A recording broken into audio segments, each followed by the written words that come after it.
오늘날 사람들이 자리를 잃어버린 삶을 살고 있는 것을 많이 봅니다. 마땅히 있어야 할 곳이 아니라 잊지 말아야 할 곳에 있는 경우가 많습니다. 그들 향한 하나님의 마음을 잃어버렸기 때문에 마땅히 있어야 할 곳이 아닌 다른 곳에 있는 것이지요. 우리는 우리를 향한 하나님의 마음이 무엇인지를 알아야 합니다. 그래서 하나님의 마음에 따라, 하나님의 뜻에 따라 있어야 할 곳에 있어야 합니다. 오늘 본문에서 우리는 하나님의 마음을 모르고 사는 모습과 두 번째 하나님의 마음에 따라 사는 삶에 대해서 함께 살펴보고자 합니다.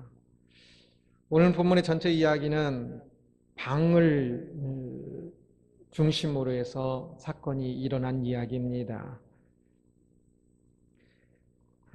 성전의 그 방을 잘못 사용한 것에 대한 이야기인데요. 느헤미야가 예루살렘에서 12년간 총독으로 있었습니다. 그리고 이제 총독으로서의 기간이 마치고 페르시아로 다시 귀환을 하게 되는데요. 그가 총독으로 예루살렘에 12년 동안 있을 때 첫 6개월 동안 예루살렘 성벽을 재건하는 아주 큰 일을 하고요. 그리고 그 이후에 11년의 기간은 전혀 거의 기록이 전혀 없는데 그 11년도 많은 일들을 열심히 하였을 것으로 추측할 수가 있지요. 그렇게 12년간 있다가 처음 약속대로 그 느헤미야는 이제 페르시아 왕 곁으로 다시 돌아갑니다. 그런데 그가 돌아가고 난 이후에 예루살렘에서는 놀라운 퇴보가 이루어집니다. 뒷걸음을 치게 아주 빠르게 다시 뒷걸음을 치게 되는데요. 5절 말씀 보면 도비아를 위하여 한 큰 방을 만들었으니 그 방은 원래 소재물과 유향과 그릇과 또 레위 사람들과 루이하는 자들과 문지들에게 11주로 주는 곡물과 새 포도주와 기름과 또 제사장들에게 주는 거제물을 두는 곳이라 라고 이야기합니다. 성전 안에 도비아를 위하여 한 큰 방을 만들었다, 한 큰 방을 주었다라고 이야기합니다. 성전 안에 그 도비아에게 그 방을 준 것은, 그 창고를 준 것은 철저히 하나님의 뜻과는 아주 거리가 먼 행동입니다. 그렇게 해서는 결코 안 되는 일이었습니다. 도비아는 본래 암몬 사람이기 때문에 성전에 들어가는 것조차도 제한된 사람이었습니다. 암몬이 그 전에 이스라엘에게 행한 죄가 있어서 믿음에 있어서는 열려 있었겠지만 성전에 참여하는 일에는 제한되어 있었습니다. 그런데 제한되기는커녕 이 성전에서 활보했을 뿐만 아니라 또 레위인과 제사장만 사용할 수 있는 성전의 공간에 그를 위해서 창고가 주어진 것입니다. 이 도비아가 여러 장사들을 했던 것 같은데요. 그래서 그 창고에 그 도비아의 물건들을 저장할 수 있도록 한 것입니다. 어떻게 그런 일이 일어날 수 있을까? 성경 전체에서 그 성전 내에 그렇게 일반인이 창고를 가진 이야기도 없고, 심지어 더 나아가 외국인이 그렇게 방을 가지고 있었다는 이야기는 하나도 기록된 게 없습니다. 이 도비아가 그렇게 성전 경내에 그런 방을 가지고 있었다는 것은 진짜 말도 안 되는 일이지요. 그런데 이 도비아는 어쩌면 그가 잘 알고 있었던 이 산발랏을 통하여서 산발랏이 대제사장 엘리야십과 이 결혼 관계를 맺어 있으니까 그 대제사장 엘리야십에게 청탁을 해서 대제사장 엘리야십이 그렇게 하도록 권력을 행사했는지도 모르고요. 아니면 이 성전 이 방을 관리하는 사람도 똑같은 이름인데 엘리야십인데 이 사람은 그냥 제사장 엘리야십입니다. 이 제사장 엘리야십이 도비아와 결혼으로 맺은 그 자녀들이 결혼으로 맺은 관계일 수도 있고요. 아니면 오랫동안 그런 인맥과의 인맥으로서 관계를 해오고 있었던 것 같습니다. 그래서 이 도비아에게 성전 내에 그 방을 주게 됩니다. 이 모든 일은 느헤미야가 페르시아로 떠나고 나서 12년 총독 이후에 페르시아로 떠나고 나서 이루어집니다. 6절 보면 이 모든 일은 내가 예루살렘을 비웠을 때 일어났다. 나는 바벨론 왕 아다사스다 32년에 왕을 뵈러 갔다가 얼마가 지나서 왕에게 말미를 얻어라고 이야기합니다. 이 부분은 세번역이 번역이 더 나은 것 같아서 세번역을 인용했는데요. 개역개정에는 며칠간이라고 되어 있는데 히브리어는 며칠과 또는 몇 년 또는 몇 달 이 기간이 단어가 똑같습니다. 그래서 그런데 지금 느헤미야가 페르시아 제국에 갔다가 오는 것은 여러 기간이 좀 많은 기간이 있었던 것 같습니다. 그래서 며칠보다는 기간으로 얼마간의 기간으로 번역하는 게 더 좋을 것 같은데요.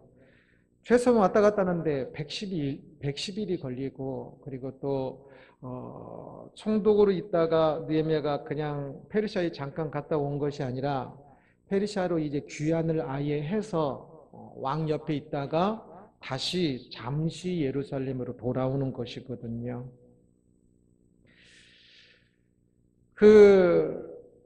페르시아 제국으로 이제 돌아갔던 느헤미야는 마음이 콩밭에 있었던 것 같아요. 예루살렘에 잘 있나? 그 백성들이 자기는 비록 이 페르시아 제국의 높은 직위에서 편안하게 왕 옆에서 편안하게 있지만 그러나 저 예루살렘의 그 자기의 민족, 자기의 동포들 또 하나님의 백성으로서의 그 백성들이 잘 있는 항상 마음에 두고 있었는데 그것으로부터 소식이 오기를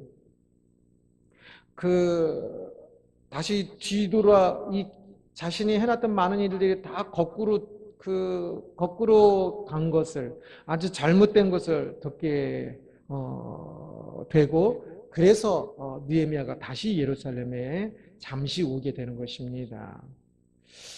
느헤미야가 페르시아로 갔던 것이 그리 오래된 것 같지는 않습니다. 그런데 어떻게 그렇게 쉽게 참 이런 잘못된 악한 일들이 벌어지고 있었을까?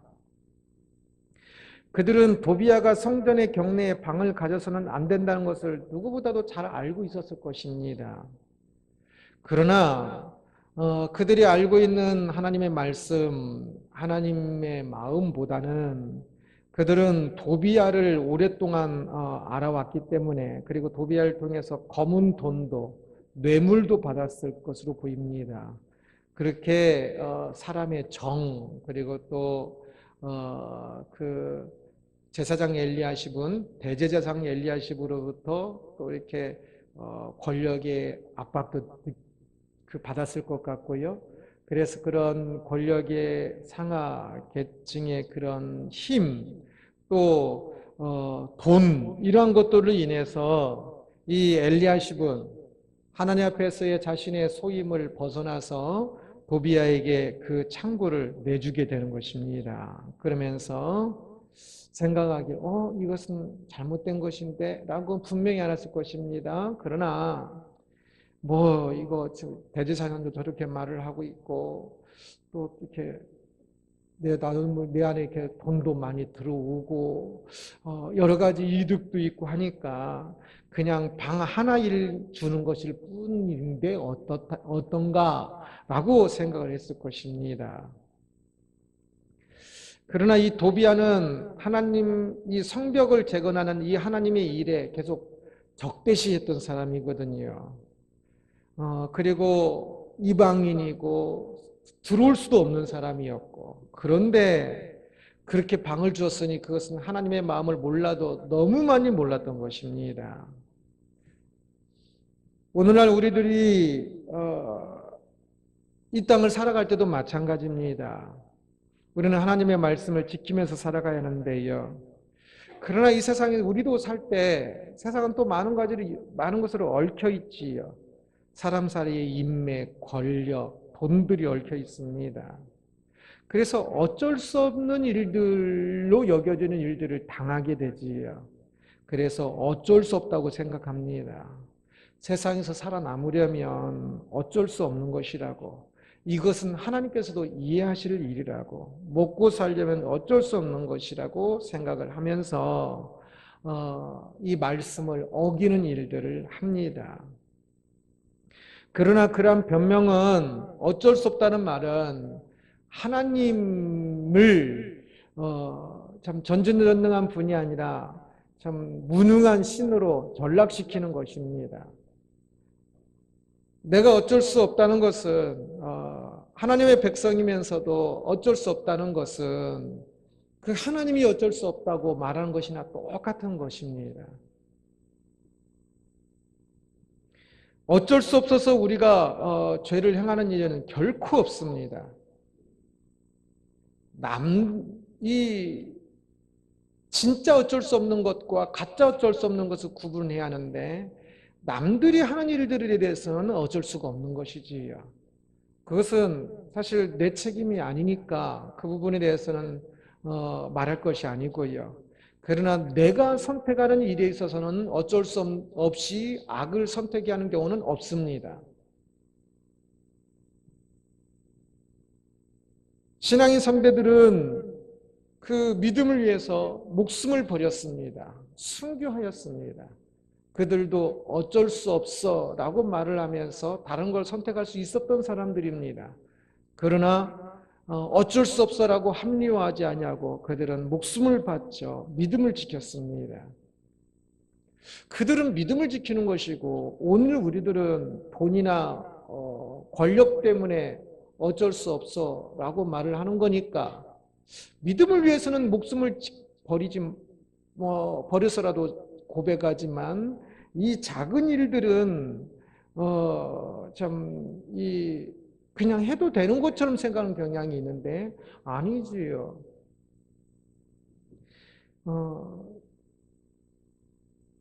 우리들이 살아가는 작은 일들도 모두가 다 사실은 믿음의 고백의 순간들입니다.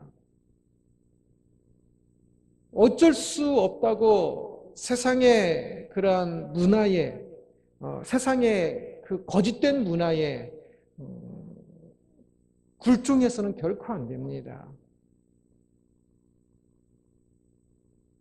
사람들이 다 그러니까, 사람들의 문화가 그런 거니까 하면서 이 말씀에 어긋난 행동을 하는 것은, 그것은 어쩔 수 없어서가 아니라 전능하신 하나님을 믿지 않으니까 그러는 것입니다. 그 사람을 향한 하나님의 참 그 마음을 완전히 놓치고 있기 때문에 그러는 것이지, 그가 어쩔 수 없어 그러는 것이 아닙니다. 이 하나님의 마음과 거리가 너무 먼 이 세상에서의 그냥 그 모습에 동화되어져 버린 우리의 모습들이 있다는 사실을, 그래서 그 모습들이 바뀌어야 한다는 사실을 기억해야 합니다. 느헤미야가 지금 이 예루살렘에 와서 그 성벽을 건축하려고 했을 때 사람들은 결코 성벽을 건축할 수 없다고 생각을 했습니다. 140년 동안 성벽을 건축할 수 없었던 것입니다. 그러나 느헤미야는 그것이 하나님의 뜻, 하나님의 마음이라 분명히 알았고, 그 일을 위해서 헌신하였을 때 52일 만에 성벽은 건축되어집니다. 할 수 있었는데 어쩔 수 없다고 포기하고 있었던 것입니다. 느헤미야는 말씀에 따라 지키는 것들을 하나하나 이루어갑니다. 안 됐던 것을 느헤미야는 되게 했습니다. 그것도 됐는데 지금 느헤미야가 예루살렘을 떠나고 나서 남은 사람들은 원래 돼 있던 것조차도 또 어쩔 수 없다고 하면서 그것을 또 다시 깨뜨렸습니다. 없는 상태에서도 만들었는데 있는 상태에서도 지키지 못하면서 어쩔 수 없다고 이야기합니다. 옛날에 진짜 못 살았을 때도 다 했는데 오늘날 잘 살고 있으면서도 먹고 살려면 어쩔 수 없어 라고 이야기하면서 거짓을 행합니다. 그것은 어쩔 수 없어서가 아니라 전능하신 하나님을 믿지 않기 때문이고, 그리고 그들 향한 하나님의 그 마음을 전혀 생각하지 않기 때문인 것입니다. 그들 속에 느헤미야, 하나님의 마음을 생각했던 느헤미야가 다시 돌아오게 됩니다. 느헤미야는 그 예루살렘이 그렇게 다시금 옛날의 모습으로, 타락의 모습으로 바뀌었다는 그 소식을 듣고 그는 페르시아에 그냥 있을 수가 없어서 또 왕에게 잠깐의 말미를 또 허락을 받습니다. 그래서 하루에 30km를 걸어도 55일이, 편도 55일이나 걸리는 그 먼 길을 느헤미야는 또 옵니다. 열정을 가지고. 열정이 아니면 도저히 올 수 없는 길이지요. 자기 헌신이 아니면 얻을 수 없는 길이지요. 그러나 그는 하나님의 마음을 알았기에 그 길을 다시 오는 겁니다. 그리고 이 성전에 도착하여서 도비야의 창고부터 붑니다. 그래서 8절을 보면 나는 몹시 화가 나서, 이것도 세 번이 나은 것 같아서 세 번역으로 인용합니다. 나는 몹시 화가 나서 도비야가 쓰는 방의 세간을 다 바깥으로 내던지고 라고 이야기합니다. 몹시 화가 나서, 이것은 악한 것이라고 번역해도 되고 해로운 것이라고 번역해도 됩니다. 그 앞에 몹시라는 부사가 붙었지요. 몹시 화가 나서, 이것이 몹시 악한 것이라고 생각되어서, 이것이 몹시 해로운 것이라고 생각되어져서 도비야가의 방, 그 창고에 안에 물건들을 쫙 그냥 내던지게 사람들에게 그 명령하는 겁니다. 그래서 그 방부터 청결하게 했습니다. 그 방에 도비야의 물건이 들어와 있는 것, 그리고 도비야가 그 방을 왔다 갔다 하는 그것이 하나님의 뜻에 철저히 어긋난 것이기 때문에 그것을 고치는 것입니다. 느헤미야의 개혁은 그렇게 시작하여서 다시 잘못된 것들이 23장 이후에 또 13장에서 계속적으로 이어서 나옵니다. 느헤미야의 개혁은 철저히 하나님의 마음을 따라 한 것이었습니다. 하나님의 뜻을 따라. 성전에 그 사람의 그 방이 있어서는 절대 안 되거든요. 성경에 분명히 있는 것이고, 성경에 있는 것이면 그것은 하나님의 뜻이고 그것은 하나님의 마음입니다. 성경에 하나님께서 그 백성을 사랑하신다고 말씀하면, 그러면 우리는 그 성경의 말씀 따라 하나님께서 나를 사랑하신다는 것을 믿어야 하고 느껴야 합니다. 그렇지 않냐고 그 말씀을 과 하나님의 마음이 별개고, 또 그 말씀 속에서 하나님 마음을 알지 못한다면, 하나님 뜻을 알지 못한다면 그것은 매우 어리석은 것이겠지요. 이 성전에 도비야의 방이 있었던 것처럼 우리의 삶 속에 하나님의 말씀을 어긋난, 그래서 부정하게 되어 있는 그런 방이 있다면, 그런 삶의 모습이 있다면 무엇일까요? 하나님 말씀이 분명한데도 불구하고 내가 어기고 있는 것이 무엇이 있습니까? 예배 참석 부부이든지 성경 읽기든지 기도이든지 이웃사랑이든지, 또한 하나님 말씀 속에서 말씀의 적용에 있어서 내가 하나님, 이것이 하나님, 나를 향한 하나님 뜻인 것을 더욱더 알면서도 또 하지 않는 부분이 어떤 것입니까? 그 부분이 바로 도비야의 방과 같은 부분이라 할 수 있을 것입니다. 우리의 삶 속에서 어떤 일이든 조금 더 구체적으로 하나님의 뜻을 알고 하나님의 마음을 깨달아야 합니다. 우리의 삶은 진짜 많은 부분, 도비야의 방처럼 거룩해야 할 우리 성령의 그 거하시는 전으로서 우리 자신이 또한 성전이 되는데, 우리의 삶이 성전이 되는데, 우리의 삶 안에 도비야의 방처럼 불결해져 있는, 더럽혀져 있는 수없이 많은 것들이 있습니다. 아주 많습니다. 그 부분이 우리의 인생을 살아가면서 하나하나 말씀과 기도로 그러한 부분을 깨달아 알아야 하는 것이고요. 지금도 많이 더럽혀졌지만 많이 모를 겁니다. 말씀과 기도로 조금씩 알아가면서 그것이 개혁되어져야 하고 바뀌어야 하는 것이지요. 느헤미야는 왜 이렇게 어려운 개혁의 길을 가고 있을까요? 그는 페르시아 수도에서 왕옆에서 많은 것을 누리면서 살 수 있는데 이 먼 거리를 와서 또 이런 일들을 할 때 이 도비아의 원망을 듣고 또 다른 사람의 원망도 듣고 심지어는 대제사장 엘리야십의 원망도 들을 겁니다. 성전의 일은 주로 내 소관인데 그 페르시아의 그 관리인 저 느헤미야가 왜 이 일을 관여하는가 꿍할 수도 있고 수많은 원망의 말을 들을 수도 있을 것입니다. 그런데 왜 느헤미야는 이 일을 하고 있을까요? 느헤미야의 이름에 조금 더 힌트가 있을 것 같습니다. 느헤미야의 이름 느헤미야 뜻이 뭐라고 했습니까? 느헤미야 하나님께서 느헤미 하나님께서 긍휼히 여기신다. 하나님께서 위로하신다. 하나님께서 때로는 유감을 여기신다. 그런 하나님의 어떤 그런 위로, 긍휼을 이렇게 함께하는 그 마음들의 표현들이 이 단어에 담겨 있습니다. 느헤미야는 페르시아 제국에서 원래 편하게 살 수 있는 사람이었지요. 그러나 이스라엘, 예루살렘이 주변 사람 나라의 그 민족들에 의해서 유린당하고 어려움에 처해 있다는 소식을 듣게 되고 그때부터 이 예루살렘에게 돌아가기 위하여 눈물 흘리면서 기도로 준비하지요. 편히 할 수 있었는데도 살 수 있음에도 불구하고 예루살렘에 있는 그들을 향하여서 아파하고 참 그들을 어찌하면 그들을 도울 수 있을까라는 마음을 가졌습니다.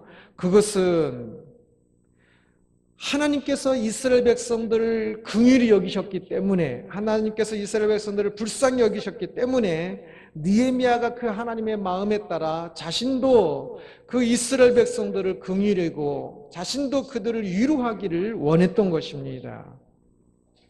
느헤미야는 그렇게 철저히 하나님의 마음을 바라보았고 그래서 하나님의 마음을 깨달았고 그래서 하나님 마음과 동행하였고 그래서 하나님의 마음을 자신도 그대로 소유하면서 하나님의 세상을 보는 이스라엘 백성들을 보는 그 눈으로 그도 이스라엘 백성들을 그 하나님의 마음으로 보았던 것이고 그래서 하나님의 마음이 그들 속에서 이루고자 했던 것을 느헤미야는 그 열심으로 하나님을 향한 열심으로 하나님의 마음으로 그 일들을 이루었던 것입니다.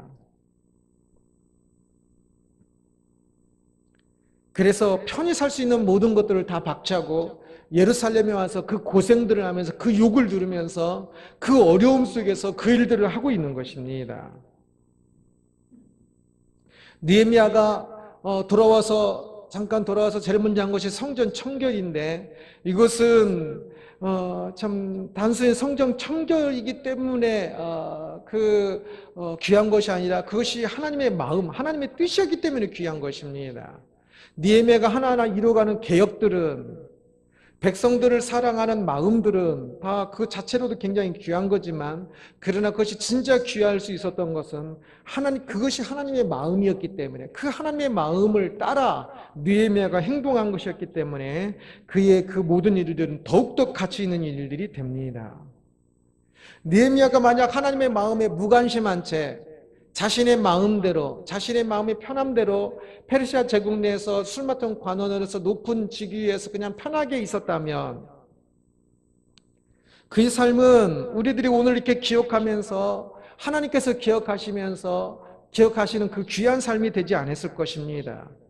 그러나 그는 저 변두리 예루살렘이지만 저 유대 지역이지만 그곳에 총독으로 와서 그곳에서 작은 일이지만 페르시아 제국 내의 큰 일이 아니라 예루살렘의 그 작은 일들을 개혁한 것이지만 그러나 그 안에 하나님의 마음이 담긴 일들이었기 때문에 그 일들을 함으로 느헤미야의 삶은 귀하고 존귀하게 됩니다. 그렇습니다. 우리가 지금 살아가는 그 삶의 모양이 크고 작은 것이 아니라 하나님의 마음이 그 안에 함께 있는지 없는지, 그것이 진짜 중요합니다. 그래서 내가 하고 있는 그 일들에 하나님이 그 눈에 보이지 않고 하나님의 마음이 우리가 참 이렇게 육성으로 대화하지 않는다고 해서 하나님의 마음을 모르는 게 결코 아닙니다. 저는 제가 지금도 이렇게 성도님들을 뵙고 있지만 어떤 성도님의 마음보다 하나님의 마음을 더 많이 알 것입니다. 우리 성도님들 마찬가지입니다. 제 마음을 더 아는 것보다는 하나님의 마음을 더 많이 알 것입니다. 우리는 말씀과 기도로 하나님의 마음을 더 많이 알 수 있습니다. 알고 있기도 하고요. 그 하나님의 마음을 조금 더 실제적으로 더 많이 마음으로 응답하면서 조금 더 실제적으로 교통했으면 좋겠습니다. 예배 시간에도 하나님의 마음이, 우리를 향한 그 하나님의 마음이 얼마나 강렬하고 얼마나 사랑스럽고 얼마나 위대하고 얼마나 아름다운지, 날 향한 하나님의 마음을 이 예배 시간에 그것을 놓친다면 그것이 얼마나 안타까운 일이겠습니까? 우리의 삶 속에서도 마찬가지입니다. 내가 아파하고 있을 때 그때 하나님께서 나와 함께 아파하시면서 나에게 그 마음을 주시고 계십니다. 내가 어느 곳에 있든지 그곳에서 참으로 놀랍게 은혜로서 나를 인도하시면서 그 마음이 함께 하시고 인도하십니다. 우리가 그 하나님의 인도하심의 방법과 방식, 그것들을 너무 몰라서 하나님의 마음이 나와 함께하는 것을 모르는 것이지, 많이 놓치는 것이지, 사실은 그 어떤 것보다 분명하고 확실하게 함께하고 있는 것이지요. 그래서 우리는 그 하나님의 마음을 조금은 이제 더 깨닫는 사람이 되어야 합니다. 느헤미야의 그 이름처럼 하나님의 그 긍휼과 하나님의 그 위로하심을 내 모든 삶 속에서 내가 어느 곳에 있든지, 특별히 예배 시간이라면 더더욱더 어느 곳에 있든지 무엇을 하든지 그곳에 하나님이 함께 하시면 나에게 그 마음을 다 주고 계시니 우리가 그곳에서 하나님의 마음을 느끼며 그 하나님과 동행하는 삶이 되어야 하는 것입니다. 하나님의 마음이란 제목으로 말씀 함께 살펴보았습니다. 예루살렘에 주전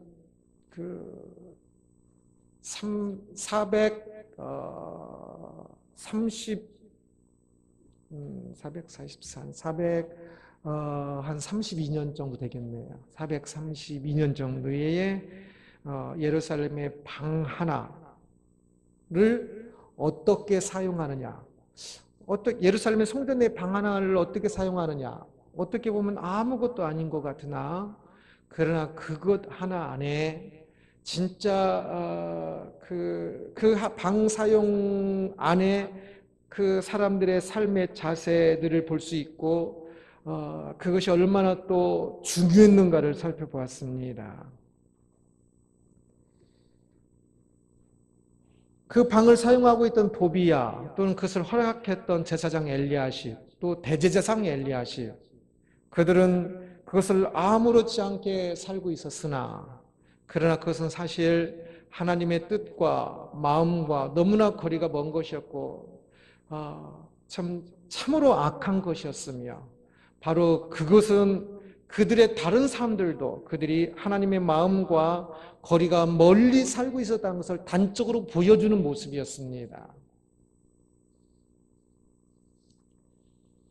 그 방이, 그 성전이, 그 방의 오용은 성전의 타락을 보여주었던 것처럼 오늘날 우리들의 삶의 모습 속에서도 하나님의 말씀과 하나님의 마음을 무시한 채 내 마음대로 내 편의상 어쩔 수 없다고 생각하면서 살고 있는 많은 모습들이 있을 수 있을 것입니다. 진짜 어쩔 수 없는 일인가, 가짜 어쩔 수 없는 일인가를 잘 살펴야 할 것입니다. 내가 진짜 할 수 없는 일이라면 그것을 하는 것이 하나님의 뜻도 아닙니다. 성경은 항상 할 수 없는 일을 말하는 것이 아닙니다. 그러나 속아서 하나님의 말씀이고 할 수 있는 일인데도 불구하고 속아서 하지 못하고 있는 부분들이 많이 있습니다. 그것을 분별해야 하는 것입니다. 오늘 사람들이 아무렇지 않게 살고 있는 그 자리도 사실은 하나님께서 참으로 가슴 아파하는 자리일 수 있습니다. 도비아의 방처럼. 그리고 그 방을 내준 제사장 엘리시압과 대제사장 엘리야십을 향한 하나님의 그 마음처럼 우리는 그렇게 하나님 마음과 상관없이 자기 편의대로 세상과 그 편의대로 그렇게 할 것이 아니라 느헤미야처럼 하나님의 마음이 무엇인 줄 알고 하나님의 마음을 내 마음에 품고 내가 살고 있는 이 삶의 오늘 이 자리에도 느헤미야를 인도하시는 하나님의 그 마음과 동일하게 조금도 차이 없이 성경의 시대라고 하나님의 마음이 더하고 성경이 기록되지 않는 오늘날의 시대라고 하나님의 마음이 조금 있는 거 절대 아닙니다.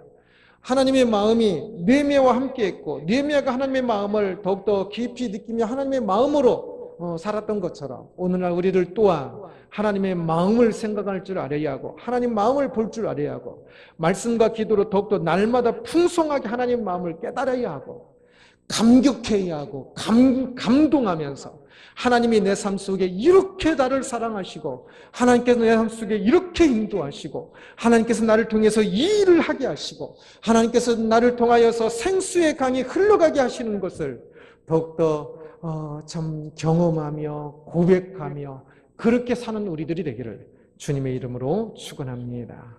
기도하겠습니다.